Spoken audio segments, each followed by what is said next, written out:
Answer sir 2023 ಬೇಡ 2076 ಬೇಡ 2026ರಲ್ಲಿ ಪಶ್ಚಿಮ ಬಂಗಾಳದಲ್ಲಿ ನಡೆದ ಚುನಾವಣೆಯಲ್ಲಿ ಶಾಂತಿ ಅಂತ ಹೇಳೋ ಹಂತಕ್ಕಾದ್ರೂ ಹೋಗ್ತಿದ್ಯಾ ಇಲ್ವಾ ಅಂತ ಹೇಳಿ. ಖಂಡಿತವಾಗೂ ಆಗಿದೆ. ಶಾಂತಿಯುತವಾದಂತಹ ಮತದಾನ ಅಲ್ಪ ಮಟ್ಟಿಗಾದ್ರೂ ಆಗಿದೆ.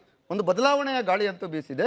ಅದು ಕೇಂದ್ರ ಸರ್ಕಾರನೂ ಕೆಲಸ ಮಾಡಿದೆ, ಇಲ್ಲ ಅಂತ ಹೇಳೋದಕ್ಕೆ ಬರೋದಿಲ್ಲ. ಯಾಕಂದ್ರೆ ದೊಡ್ಡ ಹಿಂಸಾಚಾರದಿಂದ ಒಂದು ಸಣ್ಣ ಮಟ್ಟದ ಹಿಂಸಾಚಾರದ ಲೆವೆಲ್ಗೆ ಬಂದಿದೆ ಅಂದ್ರೆ ಒಂದು ಚುನಾವಣೆ ಚೆನ್ನಾಗಿ ನಡೆದಿದೆ ಅಂತ. ಆದರೆ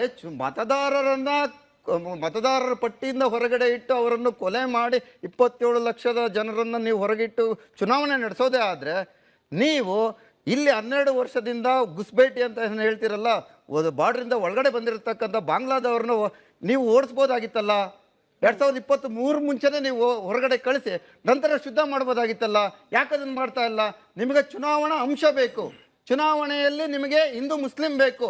ನಿಮಗೆ ಅಲ್ಲಿ ಪಶ್ಚಿಮ ಬಂಗಾಳದಲ್ಲಿ ಏನು ಬೇಕು? ಬಾಂಗ್ಲಾ ಮತ್ತು ಪಶ್ಚಿಮ ಬಂಗಾಳಿಗಳು ಬೇಕು. ಆ ರೀತಿಯ ವಿಷಯಗಳನ್ನು ಇಟ್ಕೊಂಡು ನೀವು ಚುನಾವಣೆ ಗೆಲ್ಲಬೇಕು. ಚುನಾವಣಾ ಅಸ್ತ್ರಕ್ಕೋಸ್ಕರ ಅವ್ರನ್ನ ಅಲ್ಲಿ ಇಟ್ಕೊಂಡಿದ್ದೀರ ಹೊರತು ನಿಮಗೆ ಬೇಕಾದಾಗ ನೀವು ಹೊರಗಡೆ ಕಳಿಸ್ತೀವಿ. ಮತದಾರರ ಹಕ್ಕನ್ನೇ ನೀವು ನಾಶ ಪಡಿಸ್ತೀರಲ್ಲ. ಮುಂದೊಂದು ದಿನ ಇದು 3ನೇ ಅವಧಿಗಾಗಿದೆ. ಈಗಾಗಲೇ ನೀವು ಕೋಮಾದಲ್ಲಿದ್ದೀರಾ. ಇನ್ನು 303 ಸ್ಥಾನದಿಂದ 240 ಸ್ಥಾನಕ್ಕೆ ಬಂದಿದ್ದೀರಾ. ಮುಂದಿನ ದಿನಗಳಲ್ಲಿ ಜನ ಗಮನಿಸ್ತಾ ಇರ್ತಾರೆ. ನೀವು ಆ ಎಲ್ಲ ಅಸ್ತ್ರಗಳನ್ನು ಉಪಯೋಗಿಸ್ತಾ ಇದ್ದೀರಾ. CRC ಆಯಿತು, CAA ಆಯಿತು, ಈಗ SIR ಆಯಿತು, ಇನ್ನೊಂದು ಮತ್ತೆ ಹಿಂದೂ ಮುಸ್ಲಿಂ ಆಯಿತು. ಎಲ್ಲ ಅಸ್ತ್ರಗಳನ್ನು ಬಳಕೆ ಮಾಡಿದ್ರ. ಇನ್ಯಾವ ಅಸ್ತ್ರನೂ ಉಳಿಯೋದಿಲ್ಲ. ಇನ್ನು ಪ್ರಜಾಪ್ರಭುತ್ವದ ಅಸ್ತ್ರ ಜನಗಳ ಕೈಯಲ್ಲಿರುತ್ತೆ. ಎಲ್ಲರೂ ಸಹ ಸರಿಯಾದ ಅಸ್ತ್ರವನ್ನು ಬಳಸ್ತಾರೆ. ನಿಮ್ಗೆ ಎಲ್ಲಿಡಬೇಕು ಮುಂದಿನ ದಿನಗಳಲ್ಲಿ ಆ ದಾರಿಯನ್ನು ತೋರಿಸ್ತಾರೆ. ಸರ್, ನನ್ನ ಪ್ರಶ್ನೆ ಸುಧಾಕರ್ ಸರ್ಗೆ ಮತ್ತೆ ಚಂದ್ರಶೇಖರ್ ಸರ್ಗೆ.